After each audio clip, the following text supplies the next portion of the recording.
So it's like, are you kidding me? So whoever's at the shop putting this together, either there's a faulty system or they don't have a clue what they're doing.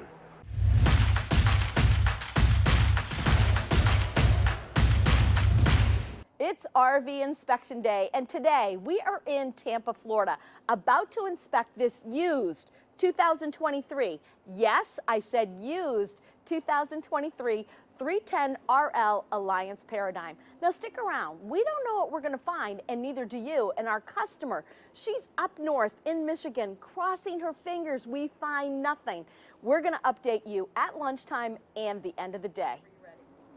All right, Alliance, first glimpse, 310 RL. This might be perfect. And already because I went around it, I'm kind of surprised of the consistency of what's nice. And I fast forward, I'll understand why it is probably going to be one of them top-notch one. Because the person who bought this, 6 months they own this. Every gadget, every option that you can find at Alliance is on there.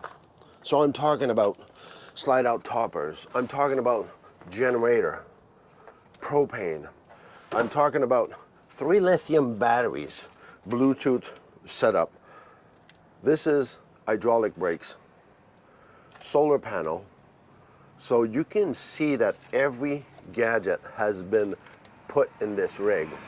So that should give you an idea that they took the time for every little thing to be put together.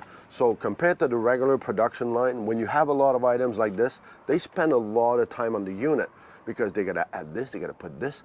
I already looked at the corners of the seal, and I've shown you this before, but let's go on this side. So I showed you this before, and that's why I want to point it out again.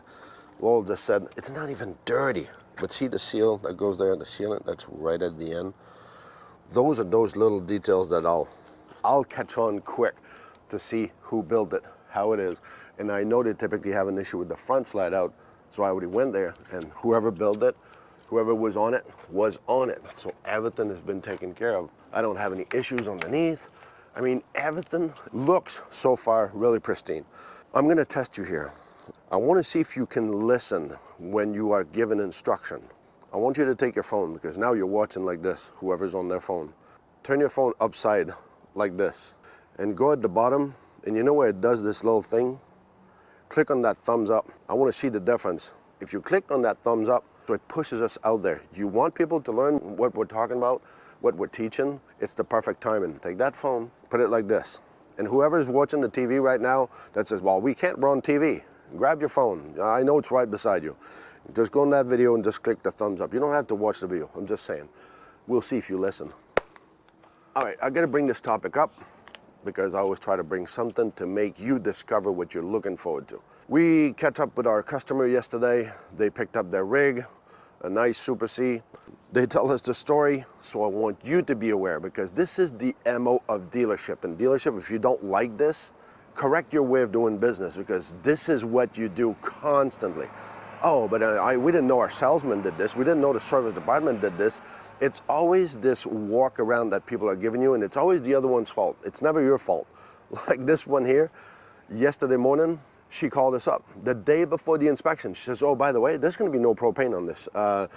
In terms of liability, we don't do propane. Hey, kiddo, it's time for you to wake up. You're a salesperson. We do this constantly. That's the first time I hear that one thrown out. And I told Michelle, I said, Michelle, just call them up, cancel your deal. We'll find one elsewhere. She didn't even have time to call. I guess my spirit made it to the salesman that, oh, all of a sudden, he's gonna do her a solid.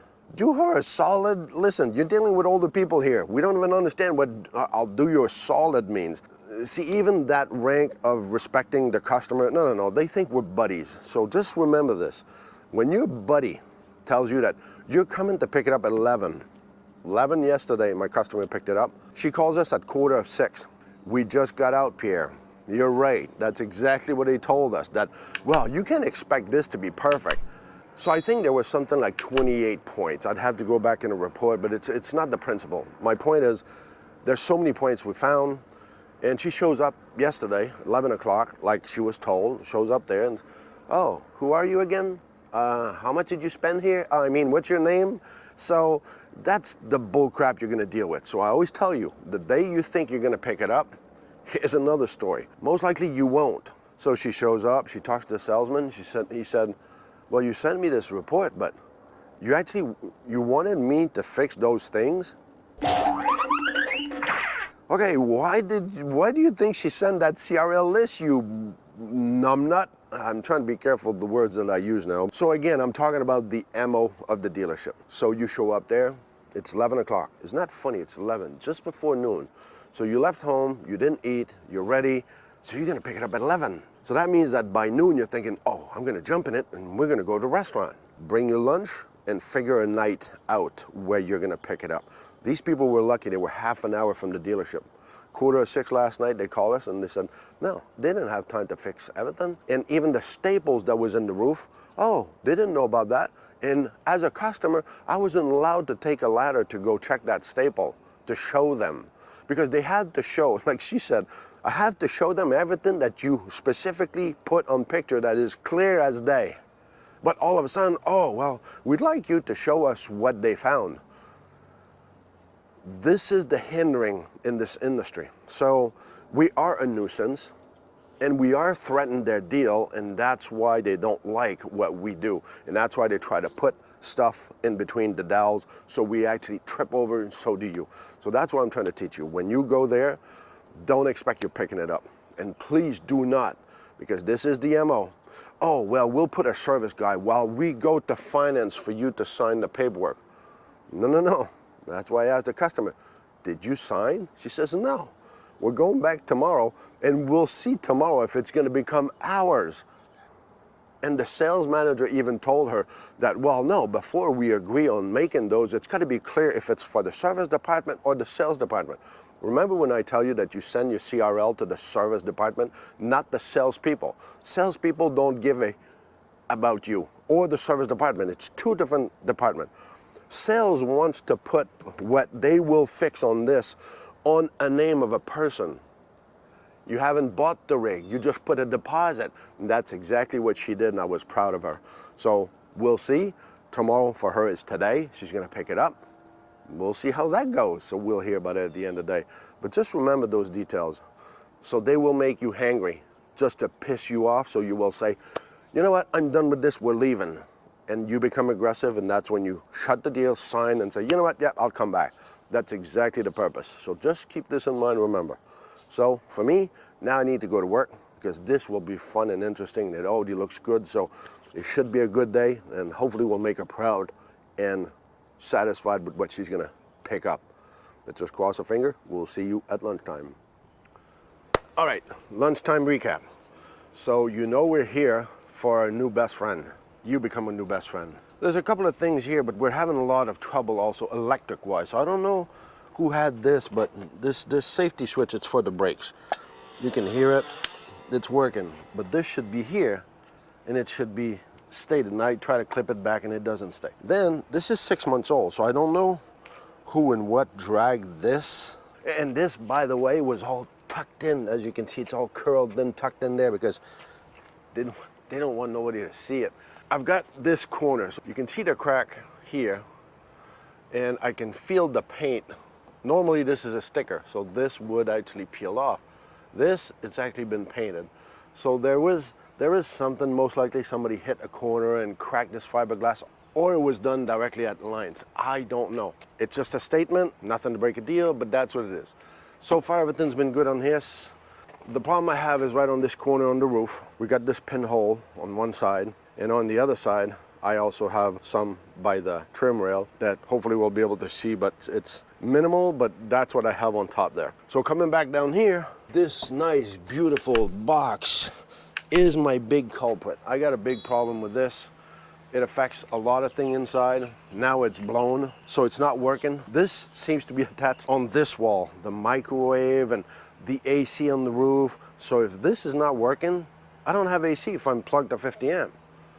So I don't know who wired this and how, and maybe I'm dumb as, and that's a possibility too, I'll give you that. This doesn't work like it should. I even had 108 volts coming out of this, and that's when Laurel says, whoa, blew the breaker inside. Yeah, well now at this point, this is blown, so I'm sure it's the breakers in the front, which when there's a trigger, there's a breaker, I can trip them and make them work again.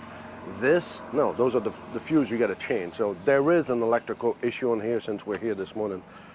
So both the slides, this one and the other one, are out of line. This one is towards the front, the one on the other side is towards the back. It's simple. And that's another thing I'm going to have to teach you at one point, but you got to adjust them, and they're easy to adjust. You got one bolt underneath there, you just loosen up, and so we'll walk you through that one day. That's it for me so far. If I recap, that's about it. Let's go check what Laurel has inside.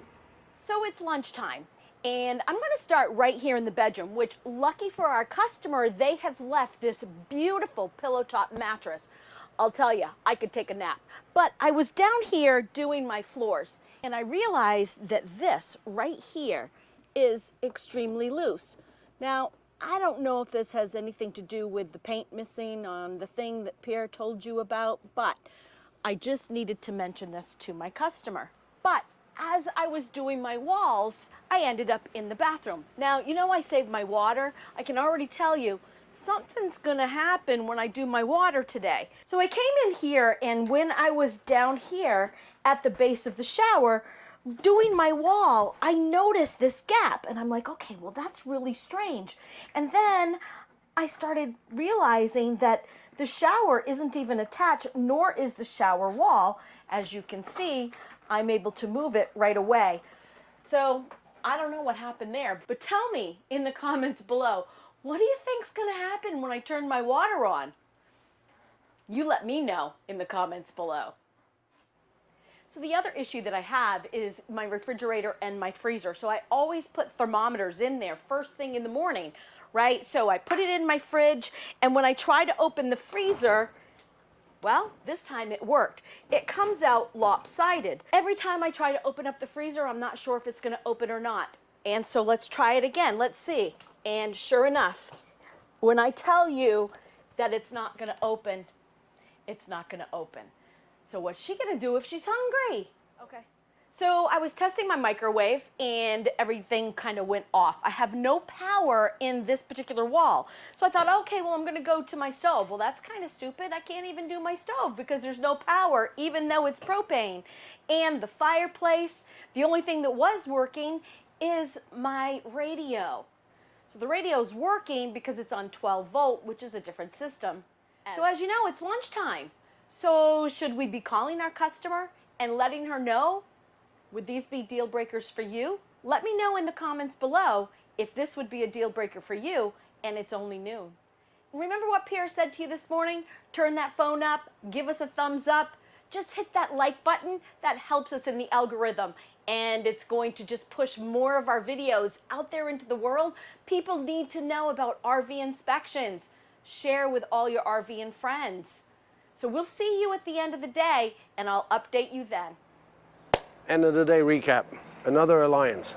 This time I'm not becoming an ally. We got a lot of little things. I'm kidding about alliance. I can't blame everything on them, but yes, I can. This electrical issue that I have in there, they installed it at the shop. The Renogy system, the battery, the solar, the inverter Renogy system that they've put in there with the generator, the LP, we're having electrical issues. So the breaker will pop up. Now I know I blew a fuse of those little glass fuse, and I don't have those, I don't change those. When this blows, there's an issue. And it's funny how they install this, because the center AC actually works with that inverter. If you are on regular power, only your two ACs work. And then you can use the center console for the heat, which should have been the same one as the AC, but it doesn't work. But the AC actually worked on the inverter, this one in the central one. So it's like, are you kidding me? So whoever's at the shop putting this together, either there's a faulty system or they don't have a clue what they're doing. No, I just didn't say that. Underneath the rig, I've got hydraulic brakes. I went into this. Both of my leaf spring on both sides. In the front, there's a strap on your springs that keeps your leaf springs in line. So you got 5 or 6 leaf spring, and in order to keep them so they don't, horse around and move, they put a strap on there. Well, both the front straps on the front leaf spring system is open. That should be addressed in my book. I'll ask you to justify down in the comments. How can on a brand new unit, those clamps could have blown up? So it's the end of the day, And yes, we have a lot of little things to tell you about and our customer. Starting after lunch, I did my windows, and as you can see, this shade right here is down because you see the fraying right here? They knew it was an issue. It was all rolled up. The minute I pulled it down, it went all by itself and it does not retract back up. Just like this shade right over here. So I can pull it down, but it doesn't retract back up. It only goes part way and it doesn't go the rest of the way. Okay, so it's not a big deal. They'll fix that. One thing that's really been on our mind today, though, is this freezer. So even though I was the one that was dealing with the freezer, I'm like, Pierre, you've got to come in because it's really temperamental. Once it'll open, you close it, it doesn't open again. So he came in and he tried to work it also. There's definitely an issue with the freezer. And then we have an issue with the electricity. So none of the electrical outlets are working. And you can see that this one is completely loose and off the wall, needs to be fixed, which they will fix that, I'm sure. Well, I think I'm sure. I don't know, what do you think? Do you think that the service department, once she sends them her create repair list, will fix all the things before she comes to pick it up? And then what is she gonna do if they don't fix all these things? We've told her, don't sign on the dotted line until everything is fixed. So print that CRL list and take it with you when you come to pick up this RV, making sure that everything has been fixed. The next time you buy an RV, what are you gonna do? Are you gonna hire yourself a third-party RV inspector and make sure that everything is fixed before you leave that dealership? Because you know, once your tires hit the curb, they don't even know your name. They forgot who you are. So you've got to get these things fixed before you leave, right? You know what I'm talking about. So after lunch, you know I always save my water. My sink was perfect. My bathroom sink was perfect. The toilet. And then the shower. I had already told you about the framework of the shower. It is detached from the wall of the shower, but the wall of the shower is detached from the wall of the RV. So it's a big, huge gap. Was it going to leak? Of course it's going to leak. It's going to be like a river. So I didn't put the water there, but I did on the other side of the shower, and that did not leak. They need to change the whole thing anyways and make sure that it doesn't leak. So these are all the things that if you're not going to get an RV inspector, you better be doing this stuff yourself. Everything should be tested. You should spend a whole day at the dealership if you're not going to invest in an RV inspector. But they have the knowledge and they have your back. So hire yourself an RV inspector. And while you're at it, give us a thumbs up on this video. We'd really appreciate it. So remember, and do never forget. Not all about the destination. It's all about the journey. Thank you for watching our video. We would love it if you would hit subscribe, give us a thumbs up, share with your friends, and leave us a comment. If you don't know what to comment, just put C4BO, comment for Blue Ox.